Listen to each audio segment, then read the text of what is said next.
আজ ছিল 25শে ডিসেম্বর, তাই বেরিয়ে পড়লাম পরমানন্দ মিশন। হ্যাঁ, 25শে ডিসেম্বর বলে রাখি, এখানে যে পরমানন্দ মিশন আছে সেখানে হচ্ছে পরমানন্দ মহারাজার জন্মদিন, সেই জন্য বিশাল একটা অনুষ্ঠান করে এখানে। এই যে পরমানন্দ কুটির বা পরমানন্দ মন্দির, আর এই হচ্ছে মন্দির স্থল যেখানে পরমানন্দ মহারাজকে সমাধিত করা হয়েছে।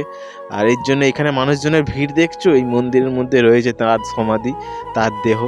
সো তার জন্য মানুষের এখানে প্রতি বছরে প্রচুর পরিমাণে ভিড় হয়, প্রচুর পরিমাণে মানুষজন আসে। আর এই হচ্ছে তার ভেতরের স্তর, সেজন্যই বন্ধুবান্ধব নিয়ে চলে এলাম এখানে। পরমানন্দ আশ্রমে খিচুড়ি খাওয়ানো থেকে সমস্ত করে প্রচুর পরিমাণে আয়োজন থাকে। তারপর তো মেলাও আছে, আর মেলায় দেখো মানুষজনের ভিড়টা দেখো মেলার মধ্যে। সো আমরাও চলে এলাম একটু মেলা ঘুরতে। আর মেলাটা ঘোরার পর এই যে বোম্বাই ক্যান্ডি, এই দেখা পেয়ে গেলাম যে অনেক দিন পর বোম্বাই ক্যান্ডিটা দেখা। কে কে খেয়েছো তোমরা কমেন্ট করে জানাবে।